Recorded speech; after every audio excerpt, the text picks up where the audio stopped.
홍용락TV는 수익 창출이 되지 않고 있습니다. 여러분들이 구독, 좋아요를 눌러주시는 것만으로도 큰 힘이 됩니다.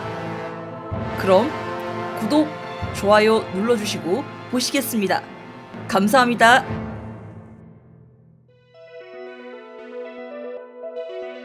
그러니까 말하자면 논문을 사실상 국민돈으로 샀다라는 합리적인 의심을 들 수밖에 없고, 이것은 편법도 아니고 심대한 불법 행위입니다. 후보자님, 어제 그 뉴스 보도 하나 아마 확인하셨을 겁니다. 오시기 전에. 자, 제가 PPT로 띄웠는데요. 이거 보고서 기억나시죠? 네. 저는 저 보고서를 본 적은 없는데요. 네. 후보자께서 국토교통위원으로 활동하던 시절 네. 국토교통위원회에서 연세대에 용역보고를 줬던 그런 연구 보고서입니다. 네, 자, 저거는 전혀 기억 안 나십니까? 예, 보통 상임위원장이 보통 용역을 주는 그게 있습니다. 예, 기억 안 나신다고 하면 위원들은 넘어가겠습니다. 모를 수가 있습니다. 예. 그러면 그 발주 현황을 보면요. 제가 기억이 전혀 안 나신다고 하니까 이름을 말씀드릴게요. 성함을. 연세대학교 김갑성 도시공학과 교수님이십니다. 누구시죠? 네, 지도 교수님입니다.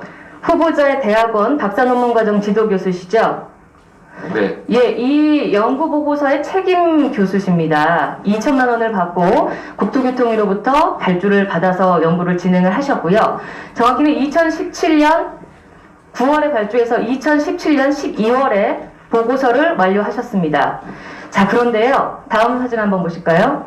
후보자의 박사학위 졸업 논문이요. 2017년 12월에 완료가 돼서 박사학위를 취득하시게 됐죠? 네. 예. 지도 교수께서 연구 보고서를 완료해서 국회에 제출하셨던 그 시기와 후보자께서 논문을 완성했던 시기가 공교롭게도 일치합니다. 전혀 보고서에 대해서는 기억이 없으시다고 하는데요. 어제 뉴스 보도 한 장면 보여드리겠습니다. 김 교수의 용역 보고서와 황 후보자 논문을 비교해보니 스마트 도시의 정의와 해외 개념을 서술한 부분은 그대로 영어로 번역됐습니다. 자, 그대로 번역됐다라는 표현을 기자가 사용을 했습니다.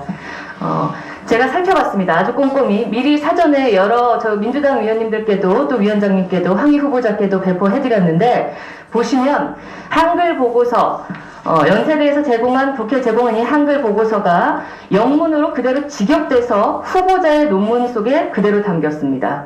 후보자께서는 전혀 본 적이 없다고 하시지만 동일한 시기에 제출이 됐기 때문에 두 문서가, 그렇죠?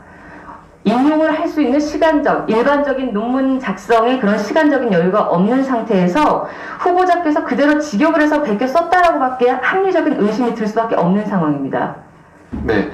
예. 저도. 자, 그러면 후보자께서 억울하시다고 하면요, 이렇게 생각을 해야 합니다.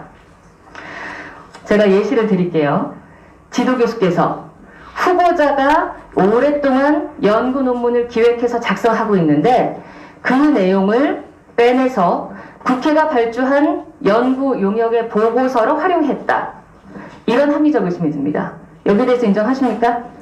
스승께서 그리 하셨을까요? 그것도 아닌 것 같죠? 예. 자, 그렇다면 후보자께서 지도 교수가 작성하고 있는 연구 보고서를 입수해서 사전에 똑같은 시기 12월에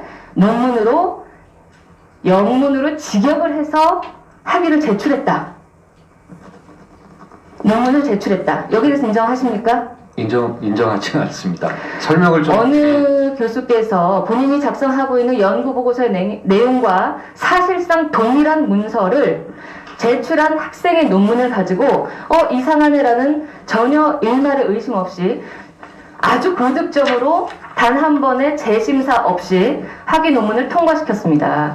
그래서 박사 논문을 받으셨고요. 박사 학위를 받으셨고요.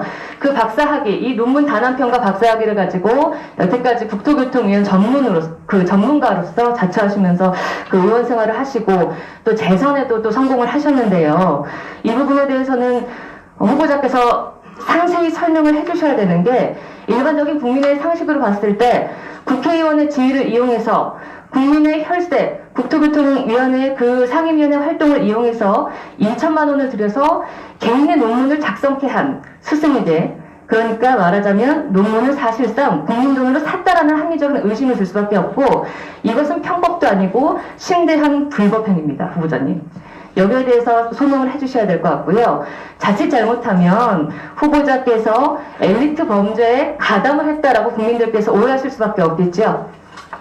예, 이 부분에 대해서 상세한 소명 부탁드립니다. 네, 의원님, 제 논문이 뭐 대단한 논문은 아닙니다. 네, 그래서 되게 간단하고 심플하고 분석 방법도 아주 가장 쉬운 걸로 했고요. 그래서 그 논문 자체가 뭐 대단한 논문이라고는 말씀드릴 수 없고요. 먼저 그 용역을 준 것은 저도 오늘 알은 사실인데요. 그것은 보통 상임위 위원장님이 그런 예산이 있습니다. 그래서 상임위 위원장님들이 결정을 해서 하는 거기 때문에 국토교통위원이 어느 분한테 용역이 갔는지는 알 수가 없습니다. 그래서 그 부분을 꼭 말씀드리고 싶고요. 그 다음에 논문에 대해서는요.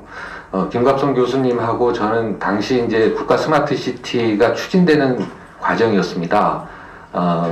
그런 과정에서 논문이라고 하면은 실제로 그 메인 바디가 아주 중요합니다. 그래서 실제 앞에 지금 의원님께서 지적하신 부분은 여러 가지 표라든가 해외에 있는 표라든가 또 여러 가지 정의라든가 규정이라든가 이것은 저도 차용을 하는 거고 아마 김갑성 교수님도 차용을 하는 거고 다른 사이트에서 그래서 그 출처를 적시해 놓고 있거든요. 중요한 것은 뭐냐면은 그런 배경과 정책 방향이 있는데 그러면 제 같은 경우에는 논문 메인 바디에 보면은 그것을 이제 설문을 설계하고 이것을 어떤 분석을 통해서 어떤 유의미한 결과를 내느냐 이것이 이제 논문의 핵심입니다. 그래서 앞에 국내에서는 스마트 시티 관련해서 논문도 거의 없기 때문에 사실 처음 기준을 잡는데 매우 어려움이 있었고요. 그래서 스마트 시티를 이야기하고 특히 국가 시범 도시를 이야기할 때 이야기하는 내용들이 대부분 전문가들이 비슷합니다. 그 다음에 심지어는 여러 가지 기준을 잡을 때도 그 전에 한전경제연구원이라든가 국토교통연구원이라든가 이런 쪽에서 미리 잡아놓은 것을 차용해서 쓰기도 합니다. 그래서 그런 부분에 있어서 정책의 배경과 설명, 그 다음에 스마트 시티에 대한 규정 이런 것들을 할 때는 모든 사람들이 어떤 걸 차용한다거나 이야기가 비슷하거나 할 수 있는데요. 실제 논문의 본체라고 할 수 있는 그 메인 바디에 들어가서는 전혀 다른 결과이기 때문에요. 의원님께 논문은 부족합니다만 감히 실제 그 다음에 표절 이거를 보더라도 이렇게 한 25% 넘어야 되는데 5% 미만이 나오는데요. 논문은 졸작입니다. 그렇지만 실제 그 부분은 제가 쓴 거는 맞습니다. 네, 1분 더. 예, 후보자님의 그 성의 있는 그 설명을 부탁드렸는데 지금 굉장히 중요한 부분을 호도하셨어요. 지금 표절이 아니라 103페이지 분량의 용역보고서의 내용이 후보자의 130여 페이지 분량의 논문에 그대로 직역돼서 옮겨졌다라는 말입니다. 일부 표와 사진 몇 가지 빼고 레퍼런스와 또 서두, 결론까지 모든 것이 동일합니다. 이 부분에 대해서 많은 언론과 국민들께서 지켜보고 계시는데요. 저희가 모든 자료를 또 분석을 해서 가지고 있기 때문에 필요한 언론께 적극적으로 제공을 할 것이고 후보자께서 아마 그 내용에 대해서는 잘 아실 겁니다. 어느 출처를 인용하거나 표절을 했다라는 것이 아니고요. 지금 연구 보고서를 용역을 줘서 그 내용을 논문으로 활용했다라고 하는 거거든요. 그 후보자께서 지금 전혀 다른 대답을 주셔서 네. 이건 바로 잡고 네. 추후에 다시 질문 드리도록 하겠습니다. 홍용락 TV는 수익 창출이 되지 않고 있습니다. 여러분들이 구독, 좋아요를 눌러주시는 것만으로도 큰 힘이 됩니다. 그럼 구독, 좋아요 눌러주시고 보시겠습니다. 감사합니다.